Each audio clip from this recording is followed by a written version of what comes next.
ಎಲ್ರಿಗೂ ನಮಸ್ಕಾರ. ಇನ್ಫೋಸ್ಟ್ರೀಮ್ ಯೂಟ್ಯೂಬ್ ಚಾನಲ್ಗೆ ಎಲ್ರಿಗೂ ಸ್ವಾಗತ.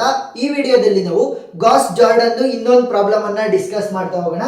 ಸೊ ಗಾಸ್ ಜಾರ್ಡನ್ ಇರಲಿ, ಗಾಸ್ ಎಲಿಮಿನೇಷನ್ ಪ್ರಾಬ್ಲಮ್ ಇರಲಿ, ನಮ್ಮ ಒಂದು ಗೋಲ್ ಏನು, ಈ ವೇರಿಯೇಬಲ್ಸ್ ಗಳ ವ್ಯಾಲ್ಯೂನ ಕಂಡುಹಿಡಿಯೋದು. XYZ ಅಂತ ಒಂದೊಂದ್ಸಲಿ ಕೊಡ್ತಾರೆ, X1 X2 X3 ಅಂತ ಕೊಡ್ತಾರೆ, ABC ಅಂತ ಕೊಡ್ತಾರೆ. ಸೊ ವೇರಿಯೇಬಲ್ಸ್ ಯಾವ್ದಾದ್ರು ಕೊಡ್ಲಿ, ಆ ವೇರಿಯೇಬಲ್ಸ್ ಗಳ ವ್ಯಾಲ್ಯೂನ ಕಂಡುಹಿಡಿಯೋದಕ್ಕೆ ನಾವು ಎರಡು ಮೆಥಡ್ ಅನ್ನ ಯೂಸ್ ಮಾಡ್ತೀವಿ, ಗಾಸ್ ಜಾರ್ಡನ್ ಮತ್ತೆ ಇನ್ನೊಂದು ಗಾಸ್ ಎಲಿಮಿನೇಷನ್. ಗಾಸ್ ಎಲಿಮಿನೇಷನ್ ತುಂಬಾ ಈಸಿ, ಆ ಎಲ್ಲ ವಿಡಿಯೋ ಲಿಂಕ್ಗಳು ಡಿಸ್ಕ್ರಿಪ್ಷನ್ ನಲ್ಲಿ ಇರ್ತವೆ, ನೀವು ನೋಡ್ಬೋದು. ಈಗ ಗಾಸ್ ಜಾರ್ಡನ್ ಮಾಡೋದು ಕೂಡ ತುಂಬಾ ಈಸಿನೇ, ಏನ್ ಕಷ್ಟ ಏನಿಲ್ಲ, but little difficult from elimination. ಯಾಕಂತಂದ್ರೆ ಸ್ವಲ್ಪ ಸ್ಟೆಪ್ಸ್ ಜಾಸ್ತಿ ಅಷ್ಟೇ. ಸೊ ಗಾಸ್ ಜಾರ್ಡನ್ ನಲ್ಲಿ ಏನ್ ಮಾಡ್ತೀವಿ ಅಂತಂದ್ರೆ, ಫಸ್ಟ್ ನಾವು ಕೊಟ್ಟಿರುವಂತಹ ಈಕ್ವೇಶನ್ ಗಳನ್ನ ಯೂಸ್ ಮಾಡಿಕೊಂಡು ಆಗ್ಯುಮೆಂಟೆಡ್ ಮ್ಯಾಟ್ರಿಕ್ಸ್ ಅನ್ನ ಕನ್ಸ್ಟ್ರಕ್ಟ್ ಮಾಡಬೇಕು. ಸೊ ಆಗ್ಯುಮೆಂಟೆಡ್ ಮ್ಯಾಟ್ರಿಕ್ಸ್ ಯಾವ ರೀತಿ ಇರುತ್ತೆ, A:B. ಸರಿನಾ? ಎ ಅಂತ ಅಂದ್ರೇನು, ಬಿ ಅಂತ ಅಂದ್ರೇನು ಅಂತ ಇವಾಗ ನೋಡ್ತಾ ಹೋಗೋಣ.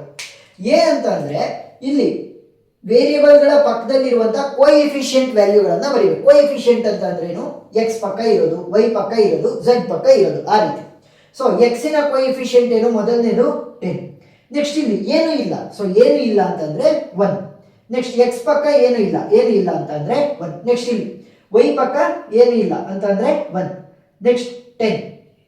ನೆಕ್ಸ್ಟ್ ಇಲ್ಲಿ 2 ಇದೆ, ಬಟ್ ಇಲ್ಲಿ ಮೈನಸ್ ಇದೆ, ಮೈನಸ್ ಕೂಡ ಇನ್ಕ್ಲೂಡ್ ಮಾಡಬೇಕು. -2, ಮೈನಸ್ ಇದ್ರೆ ಮೈನಸ್ ಕೂಡ ಇನ್ಕ್ಲೂಡ್ ಮಾಡಬೇಕು, ಪ್ಲಸ್ ಇದ್ರೆ ಏನು ಅವಶ್ಯಕತೆ ಇಲ್ಲ. ಇಲ್ಲಿ ಝೆಡ್, ಸೊ ಝೆಡ್ ಇನ ಕೋಎಫಿಷಿಯಂಟ್, ಸೊ ಝೆಡ್ ಪಕ್ಕ ಏನು ಇಲ್ಲ, ಸೊ 1. ಇಲ್ಲಿ ಝೆಡ್ ಪಕ್ಕ ಏನು ಇಲ್ಲ, ಬಟ್ ಮೈನಸ್ ಇದೆ, ಸೊ ಮೈನಸ್ ಇದ್ರೆ ಮೈನಸ್ ಅನ್ನ ಇನ್ಕ್ಲೂಡ್ ಮಾಡಬೇಕು. ನೆಕ್ಸ್ಟ್ 10. ಸೊ ಇವಾಗ ಎ ಆಯ್ತು, ಸೊ ಎ ಪಾರ್ಟ್ ಆಗಿದೆ, ಬಿ ಪಾರ್ಟ್ ಬರಿಬೇಕು. ಬಿ ಅಂತ ಅಂದ್ರೇನು, ಬಿ ಅಂತಂದ್ರೆ ಕಾನ್ಸ್ಟೆಂಟ್ ವ್ಯಾಲ್ಯೂಸ್. ಕಾನ್ಸ್ಟೆಂಟ್ ವ್ಯಾಲ್ಯೂಸ್ ಅಂತಂದ್ರೆ ಯಾವ್ದ್ರ ಪಕ್ಕದಲ್ಲಿ ನಮಗೆ ವೇರಿಯೇಬಲ್ಸ್ ಗಳಿಲ್ಲ, XYZ ಇವು ಯಾವ ಇಲ್ಲ ಅಲ್ವಾ ಇದ್ರ ಪಕ್ಕದಲ್ಲಿ, ಸೊ ಅವುಗಳನ್ನ ಕಾನ್ಸ್ಟೆಂಟ್ ಅಂತೀವಿ. So constants 12, 10, 9. ಸೊ ಇವಾಗ ನಾನು ಈ ಪ್ರಾಬ್ಲಮ್ ಅನ್ನ ಸಾಲ್ವ್ ಮಾಡಿ XYZ ವ್ಯಾಲ್ಯೂನ ಕಂಡುಹಿಡಿಯೋದಕ್ಕೋಸ್ಕರ ಈ ಎ ಮ್ಯಾಟ್ರಿಕ್ಸ್ ಇದೆಯಲ್ಲ, ಏನು ಎ ಮ್ಯಾಟ್ರಿಕ್ಸ್, ಇದು ಬಿ, ಇದು ಎ ಮ್ಯಾಟ್ರಿಕ್ಸ್ ಅಲ್ವಾ. ಸೊ ಈ ಎ ಮ್ಯಾಟ್ರಿಕ್ಸ್ ಅನ್ನ ನಾನು ಡಯಾಗನಲ್ ಮ್ಯಾಟ್ರಿಕ್ಸ್ ಆಗಿ ಕನ್ವರ್ಟ್ ಮಾಡಬೇಕು. ಡಯಾಗನಲ್ ಮ್ಯಾಟ್ರಿಕ್ಸ್ ಆಗಿ ಕನ್ವರ್ಟ್ ಮಾಡಬೇಕು, ಸರಿನಾ? ಡಯಾಗನಲ್ ಮ್ಯಾಟ್ರಿಕ್ಸ್ ಅಂತ ಅಂದ್ರೆ ಏನು? ಫಾರ್ ಎಕ್ಸಾಂಪಲ್ ಒಂದು 3x3 ಮ್ಯಾಟ್ರಿಕ್ಸ್ ಇದೆ, 1 2 3 4 5 6 7 8 9. 3x3 ಅಂತಂದ್ರೆ 3 rows 3 ಕಾಲಮ್ಸ್ ಇರುವಂತ ಒಂದು ಮ್ಯಾಟ್ರಿಕ್ಸ್. ಈ ಮ್ಯಾಟ್ರಿಕ್ಸ್ ಅನ್ನ ನಾನೇನಾದ್ರೂ ಡಯಾಗನಲ್ ಮ್ಯಾಟ್ರಿಕ್ಸ್ ಗೆ ಕನ್ವರ್ಟ್ ಮಾಡಿದ್ರೆ, ಸೊ ಡಯಾಗನಲ್ ಮ್ಯಾಟ್ರಿಕ್ಸ್ ಅಂತ ಅಂದ್ರೇನು, ಡಯಾಗನಲ್ ಎಲಿಮೆಂಟ್ಸ್ ಗಳು ನಾನ್ ಝೀರೋ ಆಗಿರ್ಬೇಕು, ಇನ್ನ ಉಳಿದಿರುವಂತಹ ಎಲ್ಲಾ ಎಲಿಮೆಂಟ್ಗಳು ಝೀರೋ ಆಗಿರ್ಬೇಕು. ಏನು, ನನ್ನ ಡಯಾಗನಲ್ ಎಲಿಮೆಂಟ್ಸ್ ಮಾತ್ರ ನಾನ್ ಝೀರೋ ಎಲಿಮೆಂಟ್ಸ್ ಆಗಿರ್ಬೇಕು. ಅದು ಝೀರೋ ಆದ್ರೂ ಕೂಡ ಪರವಾಗಿಲ್ಲ, ಏನು ಝೀರೋ ಆಗಿರ್ಲಿ, ಏನಾದ್ರೂ ಆಗಿರ್ಲಿ, ಬಟ್ ನಾನ್ ಡಯಾಗನಲ್ ಎಲಿಮೆಂಟ್ಸ್ ಝೀರೋನೇ ಆಗಿರ್ಬೇಕು, ಸರಿನಾ? ಸೊ ಅದನ್ನ ಸಾಲ್ವ್ ಮಾಡೋದಕ್ಕೆ ನಾನೊಂದು ರೋಡ್ ಮ್ಯಾಪ್ ಅನ್ನ ಹಾಕೊಡ್ತೀನಿ ನೋಡಿ. ಫಸ್ಟ್ ಇದಲ್ವಾ ಡಯಾಗನಲ್ ಎಲಿಮೆಂಟ್, ಮೊದಲನೇ ಡಯಾಗನಲ್ ಎಲಿಮೆಂಟ್, ಇದು ಎರಡನೇ ಡಯಾಗನಲ್ ಎಲಿಮೆಂಟ್, ಇದು ಮೂರನೇ ಡಯಾಗನಲ್ ಎಲಿಮೆಂಟ್. ಸೊ ಮೂರನೇ ಡಯಾಗನಲ್ ಎಲಿಮೆಂಟ್ ಕೆಳಗಡೆ ಯಾವ್ದು ವ್ಯಾಲ್ಯೂಸ್ ಇಲ್ಲ. ಸೊ ಫಸ್ಟ್ ಏನ್ ಮಾಡ್ರಿ ಗೊತ್ತಾ, ಇಲ್ಲಿದೆಯಲ್ಲ ಈ ಪೊಸಿಷನ್ ಅನ್ನ ಝೀರೋ ಮಾಡ್ರಿ. ನೆಕ್ಸ್ಟ್ ಈ ಪೊಸಿಷನ್, ನೆಕ್ಸ್ಟ್ ಈ ಪೊಸಿಷನ್, ಆಮೇಲೆ ಈ ಪೊಸಿಷನ್, ಈ ಪೊಸಿಷನ್, ಈ ಪೊಸಿಷನ್, ಸರಿನಾ? ಈ ರೀತಿ ನೀವು ರೋಡ್ ಮ್ಯಾಪ್ ಅನ್ನ ಫಾಲೋ ಮಾಡ್ತಾ ಹೋದ್ರೆ ಗೊತ್ತಾಗುತ್ತೆ ನೆಕ್ಸ್ಟ್ ಯಾವ್ದನ್ನ ಝೀರೋ ಮಾಡಬೇಕು ಅಂತ. ಅವಾಗ ನಿಮಗೆ ಈಸಿ ಆಗ್ತಾ ಹೋಗುತ್ತೆ. ಸೊ ಈಕ್ವೇಶನ್ಸ್ ಅನ್ನ ಬರೆಯೋದು ಕೂಡ ತುಂಬಾ ಈಸಿಯಾಗಿ ಹೇಳ್ಕೊಡ್ತೀನಿ ನೋಡಿ. ಫಸ್ಟ್ ಮೊದಲನೇ ಡಯಾಗನಲ್ ಎಲಿಮೆಂಟ್ ಕೆಳಗಡೆ ಇರುವಂತಹ ಎಲ್ಲಾ ವ್ಯಾಲ್ಯೂಸ್ ಗಳನ್ನ ಝೀರೋ ಮಾಡೋದು. ಇಲ್ಲಿ ನಾವು ಕೇವಲ ರೋ ಟ್ರಾನ್ಸ್ಫಾರ್ಮೇಶನ್ ಮಾತ್ರ ಯೂಸ್ ಮಾಡ್ತೀವಿ, ನೆನಪಿರಲಿ, ಏನು, ಕೇವಲ ರೋ ಟ್ರಾನ್ಸ್ಫಾರ್ಮೇಶನ್ ಮಾತ್ರ. So this is row number 1, this is row number 2, this is row number 3, row 1, row 2, row 3, ಸರಿನಾ? ಇವಾಗ ರೋ 2 ಅಲ್ಲಿ ಇರುವಂತಹ 1 ಅನ್ನ ನಾನು ಝೀರೋ ಮಾಡಬೇಕು. ಸೊ ರೋ 2 ಅಲ್ಲಿ ಚೇಂಜಸ್ ಮಾಡ್ತೀನಿ with respect to its diagonal element. Diagonal element ಯಾವುದು, 10, ಅದೆಲ್ಲಿದೆ, ರೋ ನಂಬರ್ 1 ಅಲ್ಲಿ ಇದೆ. ಸೊ ರೋ 1 ಅಂತ ಬರ್ಕೋಬೇಕು, ಸರಿನಾ?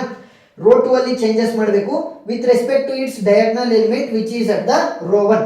ಸಿಂಪಲ್ ಟೆಕ್ನಿಕ್ ಏನ್ ಗೊತ್ತಾ, ಈ 1 ಅನ್ನ ಝೀರೋ ಮಾಡೋದಕ್ಕೆ R2 ಅಲ್ಲಿ ಇರುವಂತಹ 1 ಅನ್ನ R1 ಜೊತೆ ಬರೀರಿ, R1 ಅಲ್ಲಿ ಇರುವಂತಹ 10 ಅನ್ನ R2 ಜೊತೆ ಬರೀರಿ, ಮಧ್ಯಕ್ಕೆ ಮೈನಸ್ ಹಾಕ್ರಿ, ಅಷ್ಟೇ ಸಿಂಪಲ್. ಏನದು, R2 ಅಲ್ಲಿ ಇರುವಂತಹ 1 ಅನ್ನ R1 ಜೊತೆ, R1 ಅಲ್ಲಿ ಇರುವಂತಹ 10 ಅನ್ನ R2 ಜೊತೆ, ಮಧ್ಯಕ್ಕೆ ಮೈನಸ್. ನೆಕ್ಸ್ಟ್ ಇನ್ನೊಂದು ಬರೆದು ತೋರಿಸ್ತೀನಿ ನೋಡಿ, R3. ಯಾಕೆ, ಈ ಒಂದು ಎಲಿಮೆಂಟ್ಗೂ ಕೂಡ ಇದೇ ಡಯಾಗನಲ್ ಎಲಿಮೆಂಟ್, ಅದಕ್ಕೋಸ್ಕರ. ಸೊ ಇಲ್ಲೂ ಕೂಡ ಅಪ್ಲೈ ಮಾಡಬಹುದು. ಸೊ R3 ಅಲ್ಲಿ ಚೇಂಜಸ್ ಅನ್ನ ಮಾಡಬೇಕು ವಿತ್ ರೆಸ್ಪೆಕ್ಟ್ ಟು R1, ಯಾಕಂತಂದ್ರೆ R1 is the diagonal element for this one also. So simple technique ಏನು, R3 ಅಲ್ಲಿ ಇರುವಂತಹ 1 ಅನ್ನ R1 ಜೊತೆ, R1 ಅಲ್ಲಿರುವಂಥ 10 ಅನ್ನ R3 ಜೊತೆ ಬರೆದು ಮಧ್ಯದಲ್ಲಿ ಮೈನಸ್ ಹಾಕಬೇಕು. ಸೊ ಈಗ ಆದಷ್ಟು ಸಿಂಪ್ಲಿಫೈ ಮಾಡ್ಕೊಳೋದಕ್ಕೆ ಟ್ರೈ ಮಾಡೋದು. 1 ಇಂಟು R1 ಅಂತಂದ್ರೆ ಇನ್ನೇನು R1, 1 ಇಂಟು R1 ಅಂತಂದ್ರೇನು R1, ಸರಿನಾ? ಸೊ ಮತ್ತೆ 1 ಇಂಟು ಅಂತ ಮಾಡುವಂಥ ಅವಶ್ಯಕತೆನೇ ಇಲ್ಲ, ಯಾಕಂತಂದ್ರೆ ಆ 1 into R1 R1, 1 into R1 R1. So ಇವಾಗ ಒಂದೊಂದೇ ಈಕ್ವೇಶನ್ಸ್ ಅನ್ನ ತಗೊಳ್ಳೋಣ, ನಮ್ಮ ಆಗ್ಯುಮೆಂಟೆಡ್ ಮ್ಯಾಟ್ರಿಕ್ಸ್ ಅನ್ನ ಅಪ್ಡೇಟ್ ಮಾಡ್ತಾ ಹೋಗೋಣ. ಕೇವಲ ನಾವು R2 ಮತ್ತೆ R3 ಗೆ ಆಪರೇಷನ್ಸ್ ಅನ್ನ ಅಪ್ಲೈ ಮಾಡಿರೋದು. So row 1 will be as it is 10 1 1 is to 12. So ನಾವಿಲ್ಲಿ ರೋ ಆಪರೇಷನ್ಸ್ ಅನ್ನು ಅಪ್ಲೈ ಮಾಡಿದಾಗ ಕೇವಲ ಎ ಪಾರ್ಟ್ ಗೆ ಮಾತ್ರ ಅಲ್ಲ, ಬಿ ಪಾರ್ಟ್ ಅಂದ್ರೆ ಫುಲ್ ರೋಗೆ ಇದು ಆಪರೇಷನ್ಸ್ ಅಪ್ಲೈ ಆಗ್ತಾ ಹೋಗ್ತವೆ. ನೆಕ್ಸ್ಟ್ R2 ಮತ್ತೆ R3 ಆಪರೇಷನ್ಸ್ ಅನ್ನ ಏನಕ್ಕೆ ಅಪ್ಲೈ ಮಾಡಿದ್ದು? ಈ ಎರಡು ಎಲಿಮೆಂಟ್ ಗಳನ್ನ 0 ಮಾಡೋದಕ್ಕೆ. ಸೊ ಡೈರೆಕ್ಟ್ 0 ಅಂತಾನೆ ಬರೀರಿ. ನೆಕ್ಸ್ಟ್ ಈ ಪೊಸಿಷನ್ ಅಲ್ಲಿ ಇರುವಂತ ವ್ಯಾಲ್ಯೂನ ಕಂಡುಹಿಡಿಬೇಕು. ಸೊ R2 ದ ಈಕ್ವೇಶನ್ ತಗೊಂತೀನಿ, ಏನು 10R2 minus R1. So 10 into R2 value ಏನಿದೆ 10 ಮೈನಸ್ ಇದರ ರೆಸ್ಪೆಕ್ಟಿವ್ R1 ವ್ಯಾಲ್ಯೂ ಏನು 1. ಸೊ ವ್ಯಾಲ್ಯೂ ಏನಾಗುತ್ತೆ 10 10s 100 ಮೈನಸ್ 1 ಅಂತಂದ್ರೆ 99. ನೆಕ್ಸ್ಟ್ 10 ಇಂಟು R2 ವ್ಯಾಲ್ಯೂ ಏನಿದೆ ಮೈನಸ್ 1 ಮೈನಸ್ ಇದರ respective R1 value is 1. So ಏನಾಗುತ್ತೆ 10 ಇಂಟು ಮೈನಸ್ 1 ಮೈನಸ್ 10 ಆಯಿತು minus 1, minus into minus plus but greater sign is minus, 10 plus 1 will be 11. So minus 11. Next R2 value ಏನಿದೆ 10 minus ಇದರ respective R1 value ಏನಿದೆ 12. 10 10s 100 minus 12 ಅಂತಂದ್ರೆ ಎಷ್ಟಾಯ್ತು 88. So R2 operations ಆಯ್ತು. R3 operation ಅನ್ನ use ಮಾಡೋಣ. 10R3 minus R1. 10 into R3 value ಏನಿದೆ minus 2 minus ಇದರ ರೆಸ್ಪೆಕ್ಟಿವ್ R1 ವ್ಯಾಲ್ಯೂ ಏನು 1. 10 ಇಂಟು ಮೈನಸ್ 2 ಏನಾಗುತ್ತೆ minus 20 minus 1, minus into minus plus but greater sign is minus, 20 plus 1 will be 21. So minus 21. Next R3 value is 10, ಇದರ respective R1 value ಏನು 1. 10 10s 100, 100 minus 1 ಅಂತಂದ್ರೆ 99. Next R3 value is 9, ಇದರ respective R1 value ಏನು 12. 10 9s 90 minus 12 ಅಂತಂದ್ರೆ ಎಷ್ಟಾಯ್ತು 78. So ಈಗ ಮೊದಲನೇ diagonal element ಕೆಳಗಡೆ ಇರುವಂತ ಎರಡು ವ್ಯಾಲ್ಯೂಸ್ 0 ಆಗಿದಾವೆ. ನೆಕ್ಸ್ಟ್ ರೋಡ್ ಮ್ಯಾಪ್ ಪ್ರಕಾರ ಯಾರಿಗೆ ಹೋಗಬೇಕು, ಈ ಮೈನಸ್ 2 ಅನ್ನ 0 ಮಾಡಬೇಕು. ಅಂತಂದ್ರೆ ಈ ಮೈನಸ್ 2 ಅಲ್ಲಿರುವಂತ ವ್ಯಾಲ್ಯೂ ಅನ್ನ 0 ಮಾಡಬೇಕು. ಸೊ ಆಪೋಸಿಷನ್ ಅಲ್ಲಿ ಯಾವ್ದಿದೆ ಮೈನಸ್ 21 ಇದೆ. ಸೊ ಇದನ್ನ 0 ಮಾಡಬೇಕು. ಸೊ ಇದು ಯಾವ ರೋ ಅಲ್ಲಿ ಇರೋದು, row 1 row 2 row 3. So row 3 ಅಲ್ಲಿ ನಾನು ಚೇಂಜಸ್ ಅನ್ನ ಮಾಡಬೇಕು with respect to its diagonal element. So ಇದರ ಡಯಾಗ್ನಲ್ ಎಲಿಮೆಂಟ್ ಯಾವುದು 99 which is in row number 2. So simple technique ಏನು, R2 ಅಲ್ಲಿರುವಂತ 99 ಅನ್ನ R3 ಜೊತೆ ಬರಿಬೇಕು, R3 ಅಲ್ಲಿರುವಂತ ಮೈನಸ್ 21 ಅನ್ನ R2 ಜೊತೆ ಬರಿಬೇಕು, ಮಧ್ಯದಲ್ಲಿ minus. So 99 R3 minus into minus plus 21 R2. So ಇವಾಗ ನೋಡಿ ಏನಾದ್ರೂ ಈ 21 ಮತ್ತೆ 99 ಒಂದೇ ಟೇಬಲ್ ಮಲ್ಟಿಪಲ್ ಆಗಿದೆಯಾ ಇಲ್ವಾ ಅಂತ ನೋಡ್ಬೋದು. ಎಕ್ಸಾಂಪಲ್ 3 6 18 3 7 21, 3 3 9 3 3 9. ಸೊ ಇವಾಗ ಇನ್ನು ಸಿಂಪ್ಲಿಫೈ ಆಯ್ತು, 33 R3 ಪ್ಲಸ್ 7 R2. ನೋಡಿ ಆದಷ್ಟು ಸಿಂಪ್ಲಿಫೈ ಮಾಡ್ಕೊಳ್ಳೋದಕ್ಕೆ ಟ್ರೈ ಮಾಡಿ. ಅಂತಂದ್ರೆ ಇವೆರಡು ಕೂಡ ಏನಾದ್ರೂ ಕೂಡ ಒಂದೇ ಟೇಬಲ್ ಮಲ್ಟಿಪಲ್ಸ್ ಆಗಿದ್ರೆ ಸೊ ಡಿವೈಡ್ ಮಾಡ್ಕೊಡ್ರಿ, ಏನಾಗಲ್ಲ, ಸಿಂಪ್ಲಿಫೈ ಮಾಡ್ಕೊಳ್ಳಿ.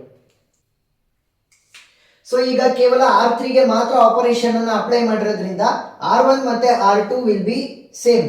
So 10 1 1 is to 12. Next 0 99 minus 11 is to 88. So 0ಗೆ ನೀವೇನೇ ಅಪ್ಲೈ ಮಾಡಿದ್ರು ಕೂಡ ಒಂದ್ಸಲಿ 0 ಆಯ್ತು ಅಂತಂದ್ರೆ ಅದು ಚೇಂಜ್ ಆಗಲ್ಲ, ಸರಿನಾ? ಸೊ 0 ಅಂತಾನೆ ಬರ್ಕೊಳ್ಳಿ. ನೆಕ್ಸ್ಟ್ ಆಪರೇಷನ್ ಏನು, 33 R3 ಪ್ಲಸ್ 7 R2 ಅಲ್ವಾ?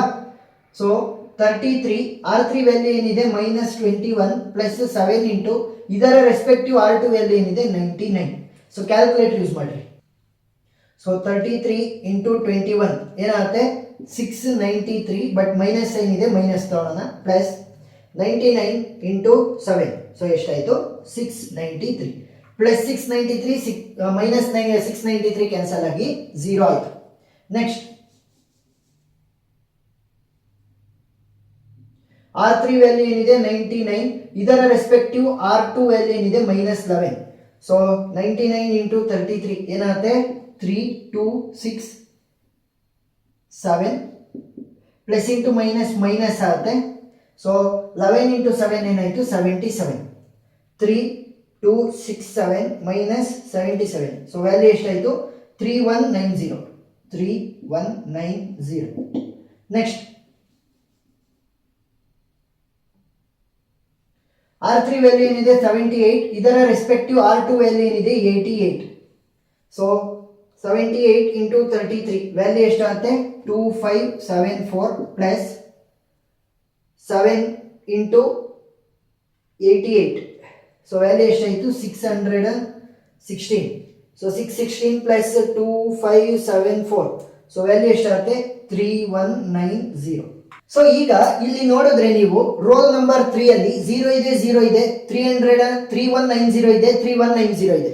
ಸೊ ಇವೆರಡೂ ಕೂಡ ನಾನು 3190 ಇಂದ ಡಿವೈಡ್ ಮಾಡಿದ್ರೆ 1 ಆಗ್ತವೆ ಅಲ್ವಾ. ಸೊ 1 ಏನಕ್ಕೆ ಮಾಡ್ಕೊಂತೀನಿ ಅಂತಂದ್ರೆ ನಾನು ಆದಷ್ಟು ಸಿಂಪ್ಲಿಫೈ ಮಾಡ್ಕೋಬೇಕು. ಆದಷ್ಟು ಸಿಂಪ್ಲಿಫೈ ಮಾಡ್ಕೊಂಡ್ರೆ ನನಗೆ ಪ್ರಾಬ್ಲಮ್ ಪ್ರೊಸೀಡ್ ಆಗೋದಕ್ಕೆ ಆಗೋದು. ನೋಡಿ ನಾನು ಆವಾಗಲೇ ಹೇಳಿದೆ ನಾವು ರೋ ಆಪರೇಷನ್ಸ್ ಅನ್ನ ಮಾತ್ರ ಅಪ್ಲೈ ಮಾಡೋದು ಅಂತ. ಇಲ್ಲಿರುವಂತ 3 ಎಲಿಮೆಂಟ್ಗಳನ್ನ ನಾವು 0 ಮಾಡಿದೀವಿ. ಬಟ್ ಇಲ್ಲಿರುವಂತ 3 ಎಲಿಮೆಂಟ್ಗಳನ್ನ 0 ಮಾಡ್ಬೇಕಲ್ವಾ, ಅದಕ್ಕೋಸ್ಕರ ಇದರ ರೆಫರೆನ್ಸ್ ಅನ್ನ ನಾವು ತಗೊಂತೀವಿ 3190. It is A bigger element. So ಅದಕ್ಕೋಸ್ಕರ ನಾವು ನೋಡ್ತೀವಿ ಏನಾದ್ರೂ ಸಿಂಪ್ಲಿಫೈ ಮಾಡ್ಬೋದಂತ. ಸೊ ಇಡೀ ರೋ ನಂಬರ್ 3 ಅನ್ನ ನಾನು 3190 ಇಂದ ಡಿವೈಡ್ ಮಾಡಿದ್ರೆ ನನಗೆ 1 ಆಗುತ್ತೆ. ಸಿಂಪ್ಲಿಫಿಕೇಶನ್ ಈಸಿ ಆಗುತ್ತೆ. ಸೊ ರೋ 3ಗೆ ಆಪರೇಷನ್ ಅನ್ನು ಅಪ್ಲೈ ಮಾಡ್ತಾ ಇದ್ದೀನಿ. Row 3 divided by 3190. So updated matrix ಏನಾಗುತ್ತೆ A:B. ಕೇವಲ R3ಗೆ ಮಾತ್ರ ಆಪರೇಷನ್ ಅನ್ನು ಅಪ್ಲೈ ಮಾಡ್ತಿರೋದು. So row 1 and row 2 will remain as it is 0 99 99 minus 11 88. So 0 divided by anything will be 0. 0 divided by anything will be 0. 3190 divided by 3190 is 1. 3190 by 3190 is 1. So ಇವಾಗ 1 ಆಗಿರೋದ್ರಿಂದ ನಾನು ಈಸಿಯಾಗಿ ಪ್ರೊಸೀಡ್ ಆಗ್ತಾ ಹೋಗ್ಬೋದು ಪ್ರಾಬ್ಲಮ್ ಅಲ್ಲಿ. So ಈಗ ಈ ಎಲಿಮೆಂಟ್ ಅನ್ನ ಫಸ್ಟ್ ನಾವು 0 ಮಾಡಬೇಕು. What is that element -11 which is in row number 2. Row 1 row 2 row 3. So row 2 ಅಲ್ಲಿ ಇದೆ. ಇದರ ರೆಸ್ಪೆಕ್ಟಿವ್ ಡಯಾಗ್ನಲ್ ಎಲಿಮೆಂಟ್ ಯಾವುದು 1 which is in row 3. So ಅದಕ್ಕೋಸ್ಕರನೇ ನಾನು ಆದಷ್ಟು ಸಿಂಪ್ಲಿಫೈ ಮಾಡೋದಕ್ಕೆ ಟ್ರೈ ಮಾಡಿದ್ದು, ಸರಿನಾ. ಸೊ ಈಗ ರೋ 2 ಅಲ್ಲಿ ಇರುವಂತ -11 ಅನ್ನ 0 ಮಾಡಬೇಕು. ಸೊ ರೋ 2 ಅಲ್ಲಿ ಚೇಂಜಸ್ ಅನ್ನ ಮಾಡ್ತೀನಿ with respect to diagonal element which is in row number 3. So simple technique ಏನು, ರೋ 3 ಅಲ್ಲಿರುವಂತ 1 ಅನ್ನ ರೋ 2 ಜೊತೆ ಬರೀರಿ. ರೋ 2 ಅಲ್ಲಿರುವಂತ -11 ಅನ್ನ ರೋ 3 ಜೊತೆ ಬರೀರಿ. ಮಧ್ಯಕ್ಕೆ ಮೈನಸ್ ಹಾಕ್ರಿ. So 1 into R2 will be R2 itself minus into minus plus 11 R3. ನೋಡಿ ಎಷ್ಟು ಈಸಿ ಆಯಿತು.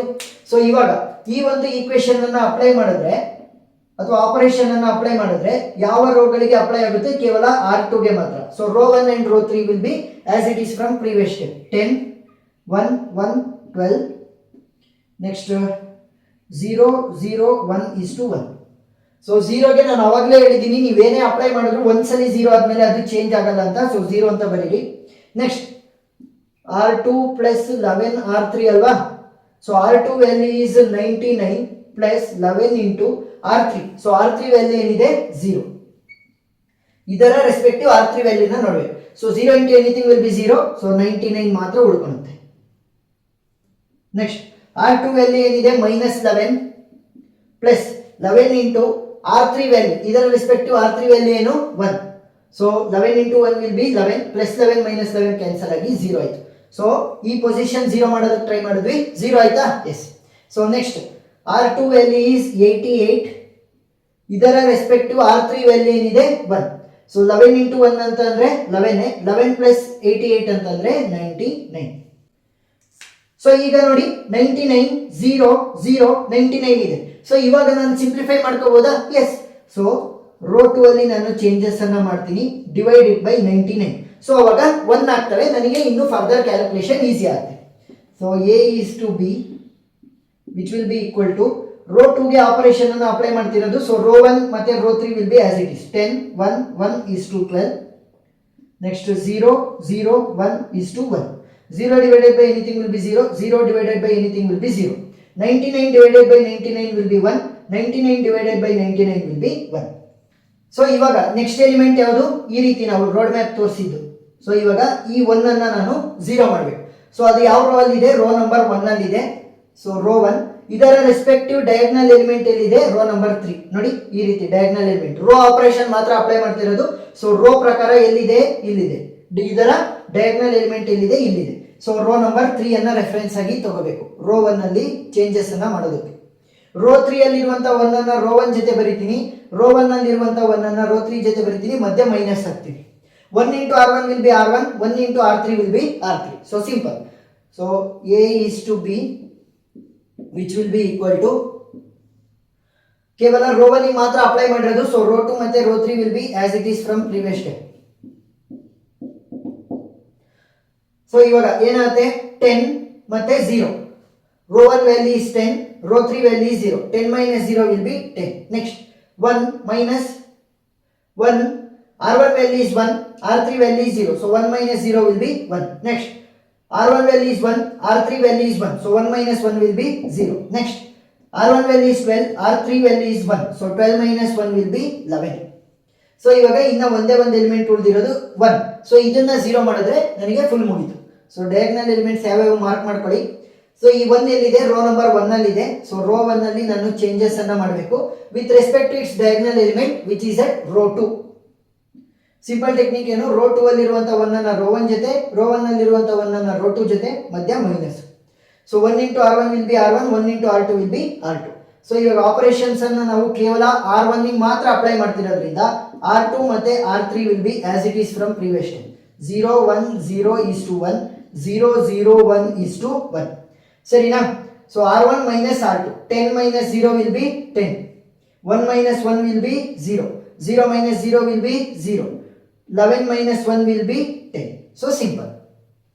ಡಯಾಗ್ನಲ್ ಎಲಿಮೆಂಟ್ಸ್ ಎಲ್ಲ ನಾನ್ ಝೀರೋ ಎಲಿಮೆಂಟ್ಸ್ ಆಗಿದ್ದಾವೆ ಮ್ಯಾಟ್ರಿಕ್ಸ್ ಎ ಅಲ್ಲಿ. ಇನ್ನು ಉಳಿದಿರುವಂತಹ ಎಲ್ಲ ವ್ಯಾಲ್ಯೂಗಳು ಕೂಡ 0 ಆಗಿದೆ. ಸೊ ಇವಾಗ ಇದನ್ನ ನಾವೇನ್ ಮಾಡಿದ್ವಿ, ಡಯಾಗ್ನಲ್ ಮ್ಯಾಟ್ರಿಕ್ಸ್ ಆಗಿ ಕನ್ವರ್ಟ್ ಮಾಡಿದ್ವಿ. ಸೊ ಈಗ ಎಕ್ಸ್ ವೈ ಝಡ್ ವ್ಯಾಲ್ಯೂನ ಈಸಿಯಾಗಿ ಕಂಡುಹಿಡಿಯಬಹುದು. ಯಾವ ರೀತಿ, ಕೆಳಗಡೆಯಿಂದ ಮಾಡ್ತಾ ಹೋಗಿ.